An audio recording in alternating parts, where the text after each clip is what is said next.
Right, hello, welcome to Startup Business Q&A. Hello everyone listening on the podcast, hello everyone watching on Instagram, and hi everyone over on Facebook as well. Thank you very much for tuning in. I'm excited about this one. We did the poll as usual on a Saturday. This is now how we're going to do things. And I was excited to see how keen everyone is on hearing about my posting strategy. So stay tuned for that. That's all of your questions today are going to be on posting strategy. And I'm very excited about an announcement for Entrepreneur Business Live. Those of you who are watching over on Facebook, would it be on Facebook? Yeah, on Facebook over the weekend, we'll probably have a hunch about what this is all about.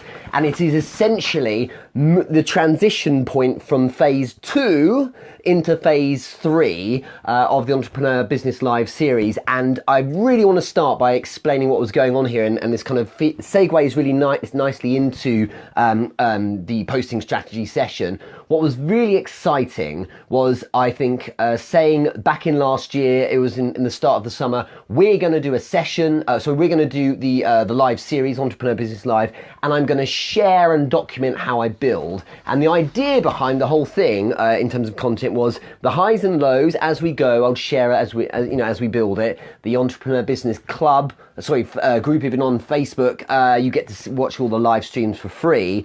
And I've been very transparent about the approach in building this. So we've had the first set of events, which was me making them, showing up and running them myself. The second phase of building Entrepreneur Business Live, what we're entering into at the moment, is events being run without me being present. That's me letting control go. And of course, I talk a lot about startup businesses and how to build, and so it's kind of helpful to be a practitioner, right? But the idea is to let other people go do them. And in fact, we've got Diana right here on Facebook, who is going to be one of the co-hosts over at Melbourne. But that is going to be a case of saying, right, so we've got events being run where I'm not there, but they're run by trusted people, which is a little hint about the announcement I'm going to make. And then the third phase, which is what I hope to be doing a little later into the year, about halfway through the year, is rolling out the franchise model, because of course that becomes the saleable item. So what's the strategy here? The whole point is to create momentum and awareness. The biggest problem, I say this all the time, the biggest problem of any startup or new or fledgling business is obscurity. No one has any awareness of what you're doing. So what we need to do is get noise going about what you're doing and get people talking about it. So that's kind of the place we're in at the moment. And that enables people to say, oh, I'm aware of this, now I'd like to run my own thing. So the announcement I'll bring up in a second. But firstly, thank you everyone who's joining in and watching online right now. So I can see Alexis, Diana, I think Devon's here too. So thank you very much for joining us. Today's sessions will be on posting strategy. I have a lot of questions for you, like loads of questions from you. When I asked yesterday, have you got any questions? It was something like 15 or so. So I'm excited about that. What I do think is that we need to be really clear here. This is my philosophy on posting strategy. There is no wrong or right. There's what works, as I often say. But the idea behind this one is, here are the things that I've done. So if you're asking me how to do stuff, it will be my opinion on how I do things. And based on having a certain set of results, I hopefully will be able to give you some decent answers there. So we'll get into this. I'm just going to finish setting up on Facebook. It's crazy. You have to be able to talk whilst doing admin when you're doing live streams. I think I'm almost there. That's fine. Okay, so let's get into the questions. The first one, I'm gonna make sure I set up my camera here so that I don't drop Facebook on the floor. There you go. So hi everyone on Instagram. Thanks very much everyone joining in on Facebook as well. So Fred, good to see you. Diana, Geraldine, Alexis, Devon, and so on listening in. So first question. Daniel Nunes, you've done a fantastic job of outlining strategy in your LinkedIn Basics course. Thanks, Daniel. I know. And by the way, if you haven't seen the LinkedIn Basics course of mine, which is available on my website, is now officially on udemy.com, udemy.com/basics of LinkedIn. I didn't realize this, but the first 5 days of a launch of a course on Udemy, they dropped the price to like 10% of what it should be, so just to kind of stimulate sales. So like the first 5 days it's been like £10. It's really annoying. So I think there's 1 day left. So if you want to completely get it an absurd price, then you might as well buy it today if you're going to buy it at all. But thank you very much, Daniel. Yes, I think I have done a fantastic job. That's what I tend to feel about that course. But for those who are attempting to posture themselves as top tier or shelf or level organizations, what tips do you have for startups or emerging organizations with limited advertising and marketing budgets? Let's get really clear here. You don't need to worry so much about spending money with your posting and content strategy.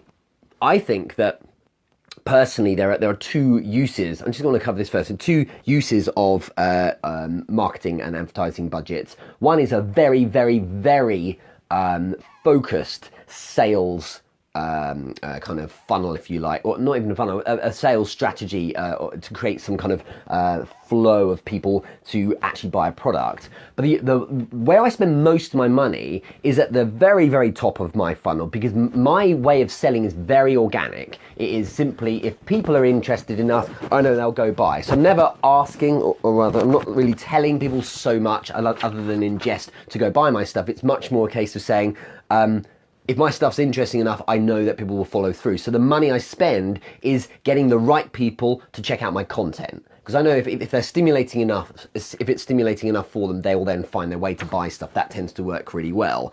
So let's just be clear on that. But I think that with posturing or positioning yourself as premium or top tier, you need to look at where you're collaborating. I did a post on this, it was top of last week. Thank you to Daniel Norton for producing that awesome bit of video content. He's a fantastic guy. But that post, you may have seen it on Instagram and Facebook as well. It was a little kind of square one about how I build engagement using Brian Schulman as an example. So the guy hit there who's got 30,000 quite active followers on LinkedIn. About March last year, he was the first person I did a quick collaboration video with. I did a kind of interview. It wasn't even an interview, it was just a hangout on Zoom, and repurposed that. But the point is I was leveraging his network, which was probably 20,000 people at the time. But what's essentially is looking at where your collaborations are. You need to level up a bit. Hang out in turn, like online, in DMs and in collaborations with people who are above you, because they will help you up a level. If you're a decent person and people find you stimulating and interesting, they will want to, help you and support you. There are so many people in my network. I'm tremendously fortunate. There are some amazing people who are far more illustrious than I am, and they give me their time and attention because I'm being decent and helping them, giving them value, and as a result, they support me, and that's what's helps level me up. I'm no one huge in any way yet, but it's certainly helped me with leaps and bounds in becoming more, give me more traction as I try and grow. So the majority of your time, Daniel, I feel should be in the collaboration side, in terms of producing content with them. And look, you've got to earn it. This is so important. You don't just say to someone, hey, would you like to hang out, or would you like to jump on a video or something like that? You've got to move them to a position. This is like a beautiful way of doing it. Like, move them to a place where they would want to do it. Think about Toronto. This is a perfect example. Toronto, the Entrepreneur Business live event over there, that was last month. Was it last month? Yeah, last month. 3 women, amazing women, Cher, Belinda and Katya, ran that event. 6 months ago-ish, I didn't know them at all. But those people, and I remember Belinda writing me a message saying, it would be an honour to run your event. And to get people who are far, like Cher Jones is a monster on LinkedIn, for instance, to get those 3 people to say not only, okay, yeah, we'll help you out, but we'll put our time and energy into running an event for you, Richard, is based on me earning it. And that's through me not asking to start with. That's through creating some value, being, having some kind of gravitas, and giving them a lot of love as well. So practically speaking, what that looks like is things like showing up for their content, tagging people and suggesting they check out their stuff, and just generally giving in their direction. So then we can hop on to DMs, then we can evolve to calls, and then of course they think, he's a good guy, and then we move to a place where they respect me sufficiently that eventually I get them to say, oh my God, of course, I would love to run that event for you. So it's a long play, but you look at what the outcome is you're after. And the outcome I was after, Daniel, was getting, positioning myself as premium, and I will do that best if I don't just get 3 nobodies running the event in Toronto. I need 3 epic people. And, you know, if I want to look at another one on that kind of level, I mean, it still blows me away when I say it out loud right now, but in Melbourne on the 21st of May, you've got Diana and Tima and Christina, who are all huge in what they do as well. And they're doing the same over in Australia. And I'm just like, how is this happening? It's because we've spent up to a year with some of these people building that kind of you know, that kind of value with them. So that's the thing. It's very much long play in the collaboration and DMs and underneath all of these what might appear successes in working with people. So Claude Silver from VaynerMedia speaking at the New York event next month. For instance, Mark Mitri, who's a top 100 podcast host with Humans 2.0. You don't just ask them, you have to spend time with them. And it's not overreaching, it's not going, oh, I think it's so amazing, because you sound like everyone else then. It's actually being useful. And I spend probably 70 or 80% of my time trying to do things like that for people. And as a result, then you can, for want of a better phrase right now, cash in, I suppose. So that's kind of the approach. I think also in terms of the actual content, just because this session is on posting strategy as well, the content, Daniel, should, you know, look at interesting places, look at think opportunities that are going to be stimulating in the content. I do this sit in the chair and just talk at you kind of content, and that is repurposed into other content throughout the week. So maybe images, you know, or thumbnails or shorter video clips. But it's kind of dull after a while if I'm just, all my content was always sitting in this chair and that was going to be my thing. And so an example is, I think it was back in February or March, you know, VidCon, the big show typically over in the States, had its first event in London. It's absurd to not go because, sure, I learned a lot of stuff, made some amazing new contacts, but that's kind of content that's stimulating and it's aligned with my space. And I got to, you know, finally I got to meet and hang out with Goldie Chan in person after knowing her for a while, who's you know, the green-haired superhero from LinkedIn. You know, things like that. It allowed me to show I was serious. Things like Entrepreneur Business Live. I could still be just doing London events, but going internationally is showing you're serious. So go big, go to interesting places.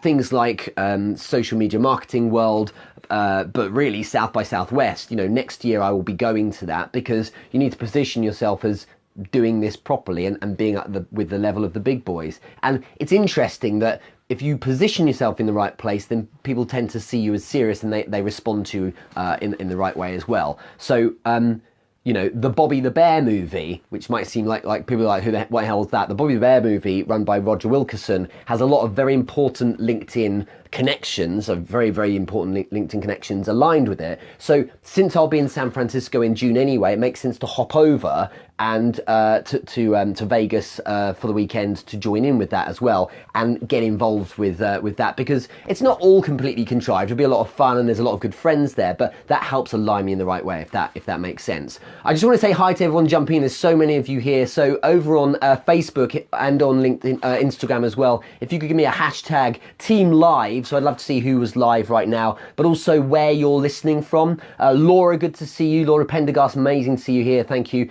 Anna McCaffrey, all the way from Australia. Hope you're well. Heather Parody, awesome to see you here too. Marcia Vida, it was an absolute honour and privilege to have you here. Thank you very much. F. Scott File, Ilias, Mina, Paula Harding's here as well. Thank you very much over on Facebook. And then we've got the fun of Instagram.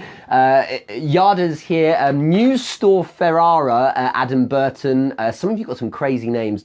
King My Tradecom, Colorado Courtney, nice to see you here as well. Thank you so much. Let's get on to the announcement before I do some more questions. So whilst the session is on posting strategy, the announcement is about Entrepreneur Business Live, and taking us kind of to the next phase. So those of you who are following me over on Facebook will know that I posted yesterday a question: would you run an Entrepreneur Business Live of your own? And what I really want to do, I'll share with you right now my ultimate dream for Entrepreneur Business Live, aside from raising stacks of cash for charities, and the goal this year is $10,000 as a minimum that goes to different charity partners as a result of the sessions. My goal is to wake up one day and check my phone, for instance, and say, oh, look, there's an Entrepreneur Business Live that's going to be run in, Hong Kong or Cape Town or something like that, and have no awareness that that was going to go and happen. And it's not because I want to, be done with it and not bother doing any work and sit on a beach. That really doesn't stimulate me at all. It's that we move to a place where it creates its own momentum, where I can get the hell out of the way and people can be involved in it, and run their own version of it. So phase 2, which we're entering into now, is kind of a controlled proof of concept where I am helping at arm's length, but actually not physically there. So we've done Toronto already. Melbourne is coming up, and there'll be a couple of others in the pipeline. But those of you who answered that with yes or hell yes or loads of wonderful comments, what I was really asking there was if there is a keenness to run your own Entrepreneur Business Live, as in branded as such, and tap into the momentum we've got and adopt the format we have, which is, the 3 speakers, a charity partner, an hour of networking, meaningful, practical value for the entrepreneurs in attendance, then that's the next phase we're going into. And what I did was I posted that on Facebook because I'm interested in if you want to be involved in that. Of course, it's good for you in terms of positioning and whatever as well. But if you want to be involved in that, what that allows us to do is scale without me flitting all over the place. In a couple of weeks' time, I'm going to New York for 27 hours, and then I'm flying back for the event. I don't have a problem with it, but there's only so much travel one man can do, right? So the point is that eventually we roll these out with other people running their own things. However, I would like that first tranche of Entrepreneur Business Lives to be run by people I trust. And of course, this inner circle, you lot, are the people I would like that to be involved with. So I'm not telling anyone to do it. What I'm interested in is if you lot are interested in doing it. And there's been overwhelming. Well over 30 of you already have said yes, you'd like to. So I will be rolling out individually with you how that looks. There's a sheet, really simple one, because it's not difficult, on how that looks in the format. And then I can help coach you through building that, and I would absolutely love it. At the very least, if you do it, you can be involved with delivering money into a local charity. And when you have leverage, I feel it's almost unethical to not give back in a way. Imagine if I ran these events, could raise awareness and attention, and even raise money, and then not donate something to charity. I think that's kind of rude in a way. So to add that as well, that kind of at least should be some MO for you. But more of that as we go. Let's jump into more questions. Bernadette Judd has asked, only one question this week, Bernadette. Usually it's like 17, so thank you. When it comes to posting content and to time management and scheduling, can you give some practical tips on how to structure things so those of us new to content creation don't get overwhelmed? Big time. Here's the news. Content is not king. Content is not king. Community is king. So don't spend all your time on the content creation. I would be spending more time courting your community instead. Courting community. This right here is me trying to give some value back to you lot, keeping you warm if you like. So if ever there was some content go out, you're like, I'm fairly close to the front of your radar, and so you might pick up on it. The reason why, with no surprise at all, certain people come to this particular live stream is because they've been engaging with content that's been posted in the last few days or weeks. It's called the algorithm. That's what works. So the more you engage with certain people, the more you get shown their stuff, for instance. So more time focused on that. So for instance, I would do, if you look at LinkedIn, I post probably now 4 to 5 times per week. Okay. And I spend therefore less time on content and more time on the engagement. That's why my engagement, if you look at some of the posts of last week, 11,000 views, 7,000 views, 6, some of them have got a huge amount of engagement, like hundreds of likes, over 100 comments on one of them, I remember, all that. And then you look at other profiles that have stacks of content and very little engagement by comparison. The difference is huge. And the difference is that if you use the iceberg kind of metaphor. The tip of the iceberg in terms of effort and resource and attention and work is the content, and underneath that huge monster under the water, that's the engagement and work I do with the community. Mad levels of messaging and being involved with people. And the fun thing is practical to have that fun with people. It's not like, oh God, this is like, I'm really cynical, I have to do this because it gets me my results. It's like, I get to engage with you lot, which is really wonderful. So that's the way to look at it. What was Dot Lung just written here? Caught in community, goddamn love that. Well, that's it, yes. 007 to Chew Gentleman. Thank you for giving me this. A lot of people calling me Sir, and you're calling me W007. It's very kind. So that's the idea. So don't worry about being overwhelmed with content. It doesn't matter so much. The other thing is put a bit of cash into epic people who can do a really good job of producing video for you or producing content for you. Mona Nairi is worth a shout out. She produces my weekly newsletter. She is world class at curating content into that newsletter, which goes out to you lot for free in about 3 or 4 hours from today. So therichardmoore.com/newsletter, you can catch up on that. It's got so much value in it. And there's an example of something that would take me easily an hour. And every single week is the same. I get her email. Here it is, all done, Richard. Just check it over. And if you want to write some intro, then fine. I've got some amazing person here who takes care of that content.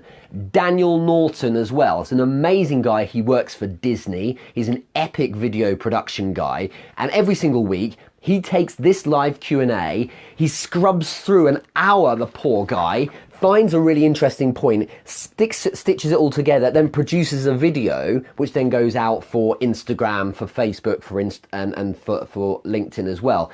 Getting great people in your team that can produce content like that, repurposing the stuff you've done, means you can crack on with your work. It's certainly not overwhelming to receive an email or a message from Daniel that says, here's the video all done for you. And it's like, well, thanks, I just post it now. Do you see what I mean? So involving a bit of an ecosystem. I don't have to have these people on payroll, thank goodness. I have only a few people on payroll, but people in that ecosystem of yours, those people who are like really good at that one thing, they're paid to do their one thing maybe once or twice a week. That's the way I would do it. So think a bit more about that. Bernadette, it's great news for you. You do less content. You don't have to smash it out every day. If you could, then wonderful, but a little bit less, but focus more on the engagement. Because what I would always be asking you to do is think about the outcome you're really after. And I'm gonna get really serious now, and I don't wanna be too ranty, but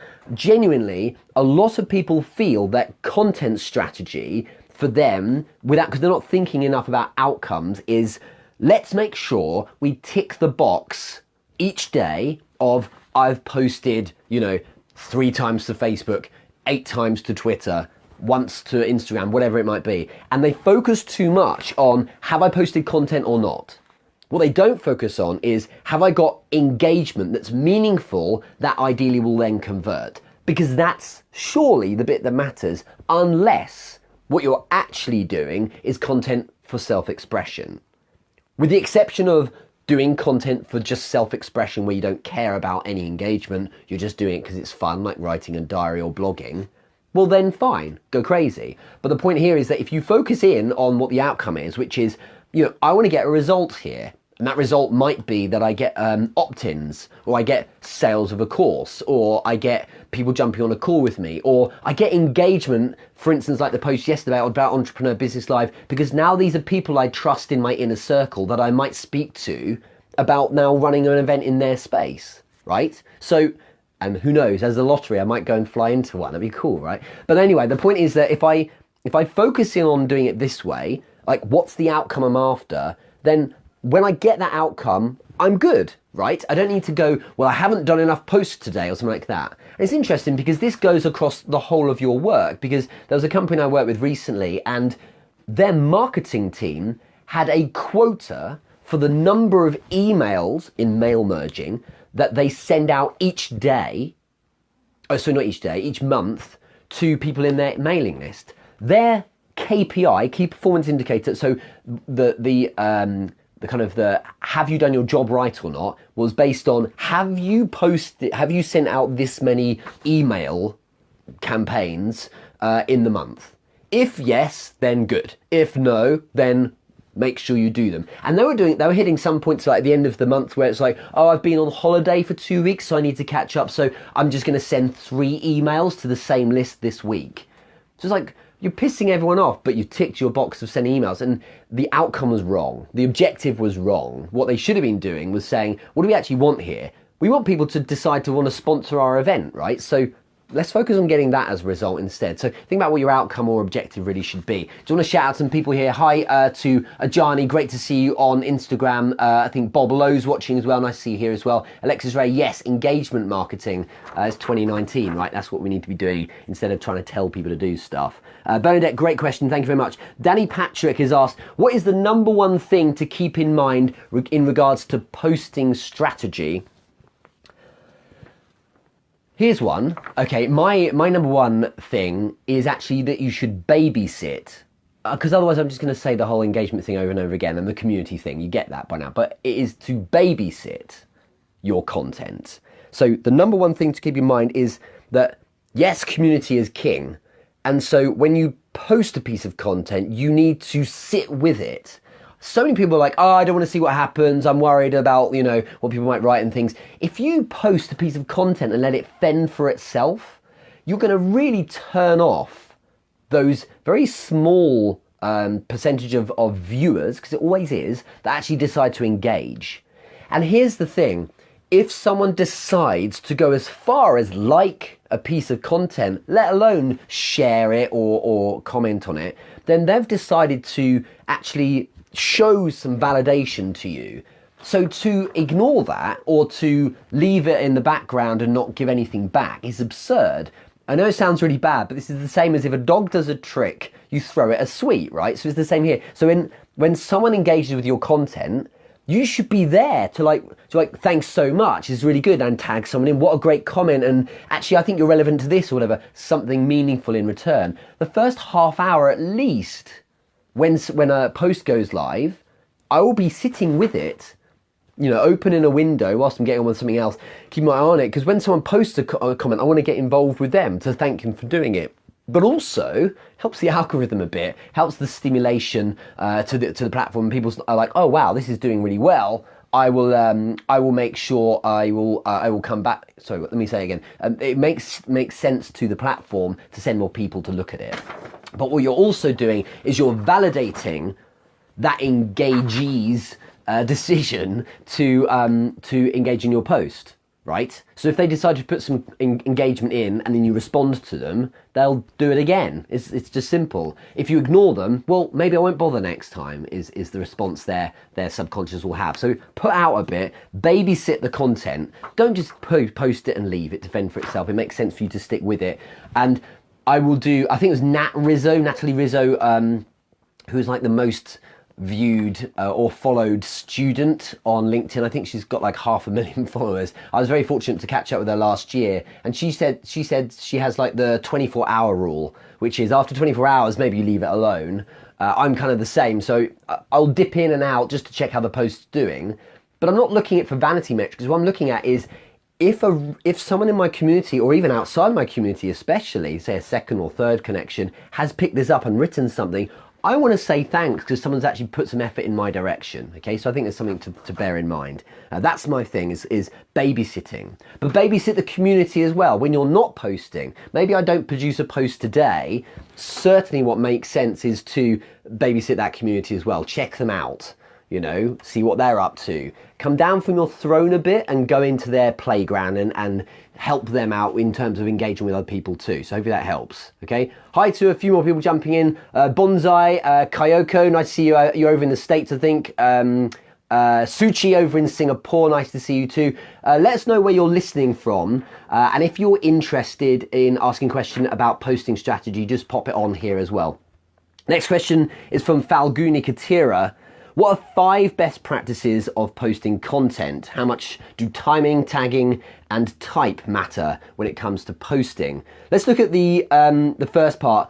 I actually prepped this in advance because I was like, 5 is quite a bit. So number one, if you're taking notes, number one for me, the 5 best practices of posting content. Number one is pure signal, and what that means is be clear about what it is you do by talking about or expressing yourself in that kind of space. To randomly go off piste can be done in a way that's calculated and aligns with what you do, but it kind of makes sense to be seen as the community hub for that thing you do.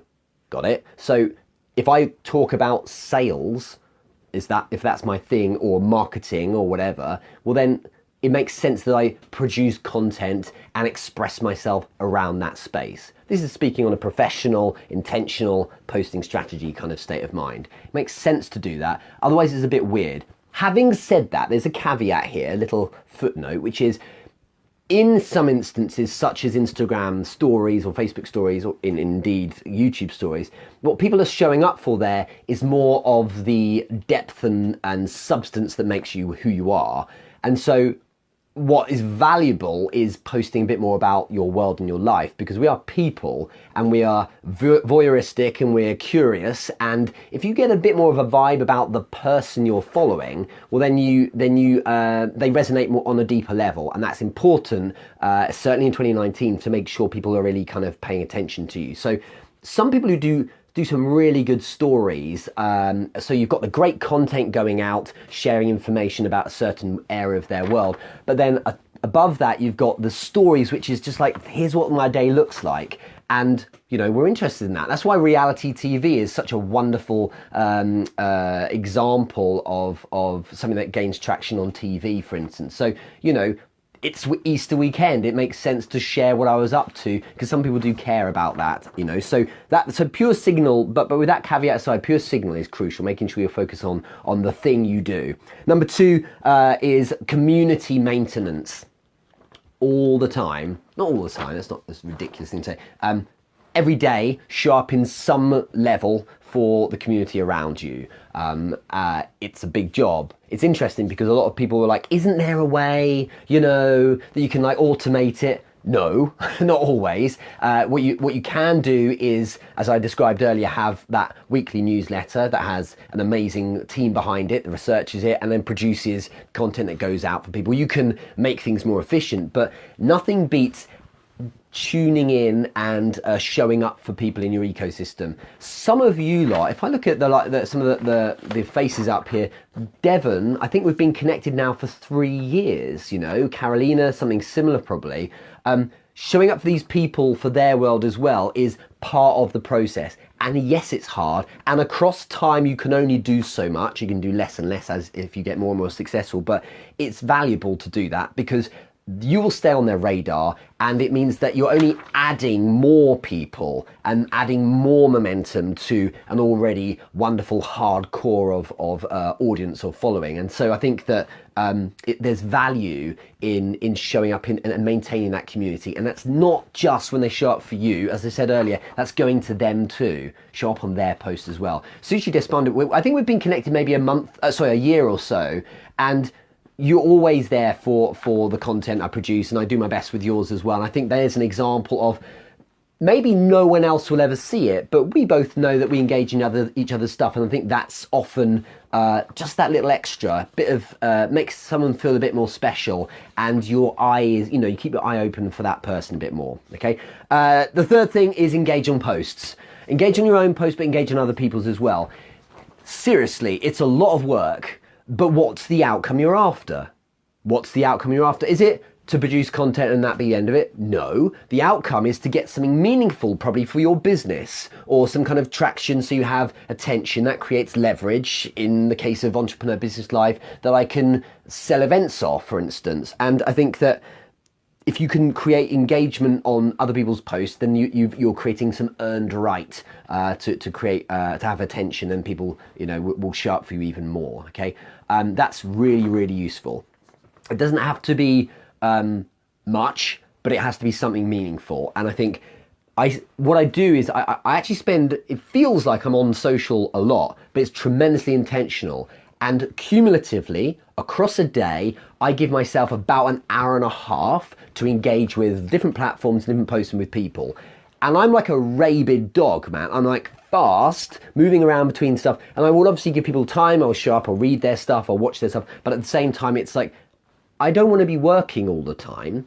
And social media isn't my world. It's a means to an end. And it's nice to show up for everyone. But I have a family. I have 2 girls I want to hang out with, my daughters, who are wonderful. And I have other things that are meaningful in my life. So, you know, I want to be able to spend time reading. I want to be able to spend time, like this morning, having a lie-in because I'm exhausted from the last few days of being very tired for different reasons. And I think, so, you know, you have to be calculated, and it's that when to do list thing that I covered last year that talks about, you know, what times of day you do certain things and for how long, so that you know to down tools and move on to other things. So that's important as well. So pure signal, community maintenance, engagement on post. The other thing is, the fourth thing is looking at audience. Who is your audience really? And then look at your audience for timing. So I will post with a reflection, or how do I put this? So I will be aware or mindful of who my audience is. My audience, I've done an audit of this, is 70% US based. So my posting scheduling, if you like, the timing when I put stuff out reflects that. The newsletter, the Entrepreneur Business Bulletin, goes out like in the morning Pacific time. So the majority of the audience I have are all awake and able to connect with it. Do you see what I mean? Yeah, people are going to miss out. Those in New Zealand are up watching this in the middle of the night probably, which I'm really grateful for. But you can't help everyone when you've got a whole planet to deal with. But the majority of people in my audience are online at certain times, and I'm testing that all the time. But you know, a sweet spot is 10 p.m. UK time, then the US tends to get it quite a bit. Okay, and then number 5, what did I put? Yeah, that's it. In terms of posting or content strategy, your content should be starting conversations. It should elicit a reaction. It should be stimulating opinions to be thrown at it. Because if it doesn't, well, it's not really getting engagement in the way it could. And I think that you need to ask yourself, you know, if you are the device for conversations to start, that can become a very exciting thing, and then people will keep showing up for that. Because, and you know when you got it right, by the way to measure that is when you look through the comments and it's paragraphs, you know, that people are writing, rather than nice post mate. It's a story or an anecdote and a pure, like proper engagement. I absolutely love that. That's a really good kind of, that's my yardstick of success with engagement on a post. So that's hopefully helpful for you, Falguni. Good question. Purvi Sonia Dave, who I think we're going to be speaking to a bit later this week, actually. I hope I said your name right, by the way, Purvi. How frequently to post? Can you use posts across different platforms but still keep it unique to different platforms? It's kind of the point I made earlier. It actually matters less than your community engagement. And I used to post all the time, but not engaging the community enough. And then a couple of years back, I realized, of course, if you want people to kind of put out for you, you need to show up for them first, right? So instead, what I did was I focused more on showing up each day. So, you know, let's be clear. I reckon it's 2 to 3 times a day on Facebook. It is maybe once a day posting on Instagram, and it is maybe once a day posting on LinkedIn. They are the 3 platforms I use. I have Snapchat, I have Twitter. They are dormant. They may have some kind of automation that posts onto them, but they are essentially dormant. There are stories that sit underneath that, and Instagram, I'm very active on that each day, and they are kind of batted into the Facebook stories because they are essentially one and the same, is my opinion. So that's how frequently I post. But I feel to start with, you need to go full tilt. So my Instagram posting, when I first started the account a few years ago, I was posting 3 times a day because your posts will fade after a few hours. So you've got to bear that in mind. But that was pre-stories, you see. Now that we have stories, you can get so much more traction than with a post. At least that's what I get. But Facebook, you need to show up daily. Otherwise, you do kind of drop off the radar quite a bit. And it's not that you get punished for it, but if you don't, for instance, those have experiences, actually, I know many of them on LinkedIn. If you don't post for weeks, and then you do a post, you're not going to get so much because you're off everyone's radar. So but it creates a little bit of underlying momentum by putting something out most days. Not for the sake of it, you have to still be well-intentioned with what you're producing, but it's important to keep that in mind. And you've also asked, Bobby, if you're not in a pod, it can be difficult to get views. Do you have suggestions on ways to get traction on your post without being in a pod? Yes, it's called tagging, but meaningful tagging. Renee, hello, happy Monday to you as well. Meaningful tagging. It is like madness to do the wall of tags. You know this? Have you seen this in posts where you write your little like 2 cents, and then it's like 8 lines of back-to-back names all tagged in. What you're doing is you're spamming your own network. There is one exception to this, which is the guy who I mentioned before, Brian Schulman. Every Saturday he does a post called Shout Out Saturday. And what he's doing when he has his wall of tags at the bottom of his post is the whole point is it's like a community thing, and he's saying to the community, and we're all cool with it, here's the post, let's go. And the whole point of the post is everyone shouts out each other, or those people that they engage with that particular week. So we all want to be tagged because we want notification that the post has gone live. It's like he's done his own little engagement pod, so that's fine. But when you spam tag everyone you know, especially those who you know have a big following, because you just simply want these people to show up and comment and engage in your post, you're basically being a bit rude to them.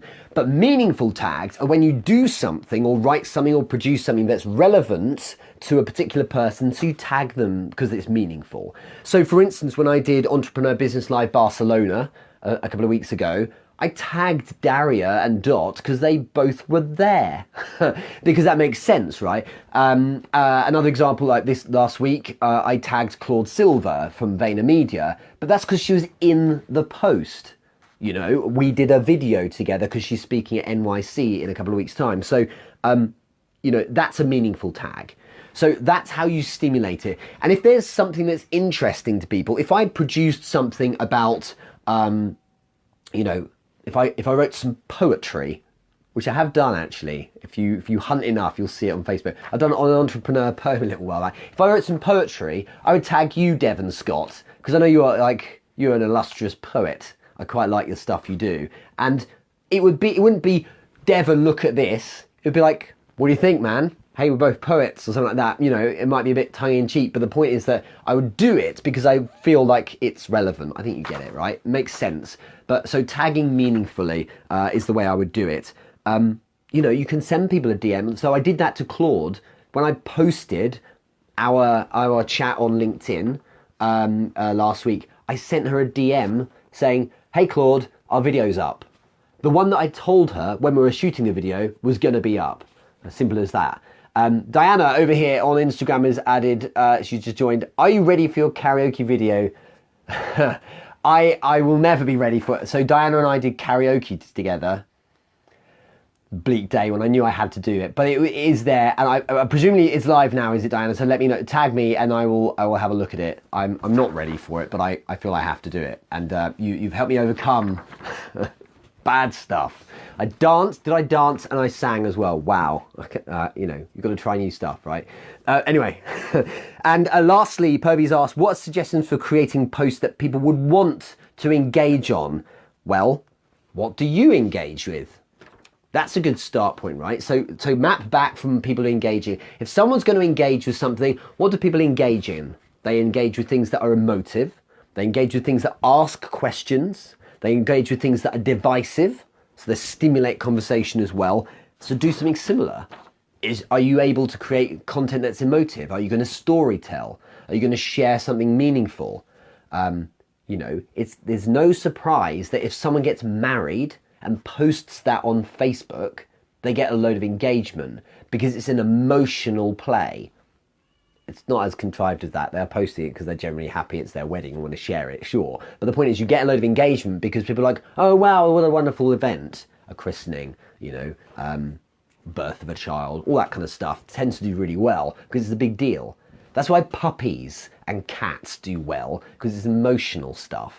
It's not about cats, it's about the emotion it drives out of it. Or stimulating a conversation. So think about your subject line. What's the thing that's going to create a question or stimulate some discussion. Okay, so I would work on it like that. Start conversations, stimulate emotion, look at opinions. One thing that works really well if you want a practical idea is produce something that people are either going to want to share or tag others in. So your post actually might be, I did one like this, I did something like 20,000 views in a couple of days on LinkedIn, and I think I did, here's my directory. I listed like 30 people in my ecosystem. It wasn't just tags, it was their name and what I knew them for. So this person I know as my point of advice for venture capitalists. This is my person for dancing. I think it was Diana actually, but for different things, okay? Who are yours? And then of course people are tagging their people as well. So it goes for kind of micro viral, if there is such a term. So that's a good example. There's things that are going to stimulate engagement. So what would you engage in and what would other people engage in, and move your way, kind of map back from that. It's fun. This is where you get to be creative. I like doing that kind of thing. Let's do a few more because my goodness, there's a lot. Ian Tisker, after your recent post about post-experimentation in your entrepreneur business group, plug intended, what was your routine for 8 to 10 pieces a day? This was me talking in the past about how I would do a huge amount of content each day. And I kind of do that number anyway, really, but in different ways. Was this on all platforms or spread across your main platforms at the time? This wasn't on every platform because that's an immense job. That was across my main platforms. So again, Facebook, Instagram, and LinkedIn, and probably at the time probably on YouTube. So what I would do was I would be doing two things: batching, and I would be doing repurposing. So this live stream becomes a podcast. This live stream becomes a video short for LinkedIn. This live stream becomes an image. And of course it creates a live stream, which is content on Instagram, which is content on Facebook, and then it gets stuck onto YouTube as well. So I get like 6 or 7 pieces of content from doing one thing. So there is the repurposing there. There's also batching, where you sit. If you're going to record a video and you do 3 instead of 1. Okay, I did it the other day. I finally got my act together to produce a few pieces of audio for my Alexa skill. But rather than doing 1, I did 3, because then I could, then I've got ahead of myself a bit. So batching's a good idea. If you're sitting there, you've set up all the equipment, you might as well just do a few videos, for instance. If you're writing and you're in the zone, you've written something good, so save it. There's one, now write another thing. Do you see what I mean? So batching is great, because when you're in that state of flow, you can do more of that same thing. Nika Redding, how do you plan your day? This is on Facebook right now. How do you plan your day, Richard, for many pieces of content creation? I don't over strategize, because my job isn't content creation. My job is running a consultancy and an events business now. But I know it's something that's necessary. What I try to do is produce content in the morning, so I know that something's been done. My LinkedIn videos, because they don't have to go out till 10 o'clock at night, I get on with my day, closing stuff, client work, and an actual meaningful stuff that's important to keep the businesses running. And then at maybe at 8 o'clock, then I'll bang out a video as well. So I will leave the content creation to the extreme ends of the day, and I won't sit in my part, with the exception of this, but this is calculated to do this in the middle of the day because this is when everyone is awake. I will be not creating content other than Instagram stories, which is just an inflection on what's happening in the moment. I wouldn't be doing content creation throughout my main day, because my best hours, like 10:30 in the morning when I'm feeling completely awake, and that are best given to the most important work that is the most cerebral, for instance. So I coach clients when I'm at my best, and that's typically in the middle of my day rather than at 2 in the morning. The stuff you do at the extremities of the day when you're exhausted or you're not quite woken up or whatever are the things that don't require much. If I send out an invoice, I'm not doing that now. That's stupid. I do it at the end of the day. I have an invoice to send out today, for instance, and I'm not going to do that till the very end of the day because it doesn't need any attention. It's not hard to do. That's just a little bit of admin that has to keep. The most important stuff you do when you're most awake, so that kind of helps, I hope. But the content production is done at the extremities of the day, because in the middle of the day, my prospects are awake and I should be engaging with them, or my clients are awake, I should be engaging with them. Rene Vidor, how to post content as an article on LinkedIn, but also repurpose and post as a blog, presumably on your website, without being docked by SEO, or is that possible? Renee, I think you're on Facebook actually. Yes, it is possible. So what I've done in the past is I've done this with Medium, medium.com, the blogging website, and I've had an article on there that ended up on my website as well, on Thrive Global. That's Ariana Huffington's website. She used to run the Huffington Post, and on Influensive as well. And that post looked very different, so the SEO thing wasn't screwed that much. Hey Rigo, nice to see you on here. And what I did was I wrote the article, and it went on my website. Then what I did was I didn't completely rewrite it, but imagine it's 8 paragraphs. I would firstly juggle the paragraphs around, because actually they can be juggled around. I would drop out some fundamental or keywords and switch them up for a synonym or two, and then I would maybe rewrite quite a few sentences, because what you want to do is in the main make it look different. So maybe the general thrust of the article is the same, or possibly the odd conclusion is slightly different or evolved or whatever, but essentially it's along the same line. So the core thesis may be the same, but I'm just rewriting it slightly. I have to think about what I'm doing once, and then the article is rewritten a few times. So I do it less and less as I go. Of course, it's a different title and subtitle, and then of course the subtitle being the kind of the bit post colon, if you like, that comes afterwards, but also a different image, different alt text, and so on and so forth. So it appears to a robot like a different article, but it essentially is talking about the same kind of thing, because there's millions of articles out there that talk about precisely the same thing, like 3 top tips for posting strategy or whatever, or the 10 tips for LinkedIn engagement. You know, there's millions of them out there like that. So it will appear to be in that kind of group, but it will be essentially based on the same article. It's a bit of extra work, but it's certainly not as much as rewriting and thinking about that whole article again. So that's how I've done it, and that's how I've managed to actually get really good traction on loads of different, I think one of them on Influensive, like insane shares on it, like over hundreds of shares. I think it was really, really good. And I remember thinking, that's done really well, trending really well, but that's also elsewhere, but repurposed slightly. So really totally possible. That's the way I do it. So different paragraph positioning, restructure, reword, rephrase, look at the keywords, the fundamental, not conjunctions, but like the main words that really describe it, if words like engagement, whatever, and look at like what's a synonym I could use, and that's worked for me really well. Different call to action at the bottom, but certainly different, kind of that entry point makes it look different too. Kushbu Nangali has asked mistakes while laying down a content strategy and how to overcome it. I'm glad you've asked this, because it gives us some balance to this session as well. So some mistakes, people posting for the sake of it. There's one. Posting for the sake of it is a big error. That's the same as I said earlier about the email shot. People that do that, they're like, oh, I've just got to tick a box that I've posted today. I'll just stick something out. I know, motivational memes, stick that out. Like, what are you doing it for? Even if you get loads of engagement, is it the right kind of engagement? So being a bit more intentional about what you're posting, as opposed to, oh, I've got to post 3 times a day at this time, because if you do it like that, you'll end up posting crap, because you're focused on just posting for the sake of it rather than anything else. So no box ticking, okay?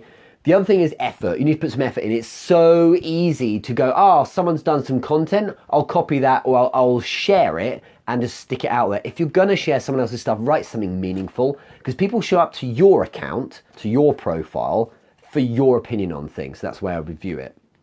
And also, like I said earlier, think about your content shouldn't be left to fend for itself. You need to babysit it. So it's a mistake to have a strategy of posting content but not do anything afterwards, like sticking around for it. And the other thing is, in terms of posting strategy, think about timing. What's your main body? Where is your main body of audience based? What are they likely to be doing right now? When people wake up, they roll over and check their phone. At lunchtime or thereabouts, they check their phone. Towards the end of their working day, they check their phone because they don't be at work anymore. So think about when you're doing it. In the evenings, people are watching telly, but TV is passive now. People have their mobile in hand when they do it. And, sorry, that's just real life. That's what they do. So think about when you're posting based on that. And just the other thing in strategy, like, am I starting a conversation? You should be asking that question pretty much in every post. Is this going to really generate engagement? Over time, you do find you get a feel of it. Like before you've posted, like, I could just tell this is going to do well, or I can just tell maybe this isn't quite on point. So you got to say to yourself, like, I need to umpire this a bit more. Like, is this worth actually posting? Okay, let's do a couple more questions before we finish. Jesper Backengel, Richard, where can I find this content on YouTube or on podcast form? If you go to therichardmoore.com, you've got all of these repurposed as podcasts under podcast, or if you click on the Q&A, you can see them listed there. I think a couple have been missed here and there, but we're not perfect. Or go to my YouTube channel. All the links are on therichardmoore.com. And one more question from Karen Cooper. I'll see you in New York as well, from Staten Island. You've asked, I think here. Oh yeah, so Daniel Nunez's question at the top of this was about how to so looking at your strategy for posting if you're going to posture yourself as top tier, and you've added here, or even as network marketing companies, there's such a stigma. Is there a way to post and not have a stigma? In my opinion, the 2019 play, if you're in MLM, what is it, for instance, if I'm selling whatever, those water filter things, or if I'm selling cosmetics or something, whatever it might be, in multi-level marketing, it's a mistake to try and sell in a post. You shouldn't be doing that anyway. So instead, be a stimulating place for discussion. Create a community, create a reason why people want to hang out around your content and engage with you and your website. And then what will happen is, through curiosity, some of them, maybe 1.5% of people, will bother to go onto your website, and then they will buy stuff if you're stimulating enough. I typically don't push, for instance, my Monetize You course, the one where it leverages your own knowledge and shows you how to close people to make an income off it. But actually that's perfect for MLM stuff. But what I do is I create sufficiently interesting content in that general space and ecosystem that people are like, who's this guy? This is quite interesting. He's got a website, because I'm a human, so I'm therefore curious. And if 35% of people who view the content like it, then maybe 30% of those will then bother looking at my profile or website. And then 10% of those might actually go to the product area because they're curious. And then if 2% of those convert to a sale, that's how you sell stuff. And you concern yourself with these tremendously, this is why it's so much fun, this tremendously stimulating space of creating engaging content that starts stimulating conversations, and you inhabit that top of funnel place. And the rest looks after itself, because through curiosity being stimulating, and of course a well produced UX and landing page and so on, and e-commerce, you'll end up in a place where people actually want to end up buying things, but they do it off their own back. So that's why I would look at it.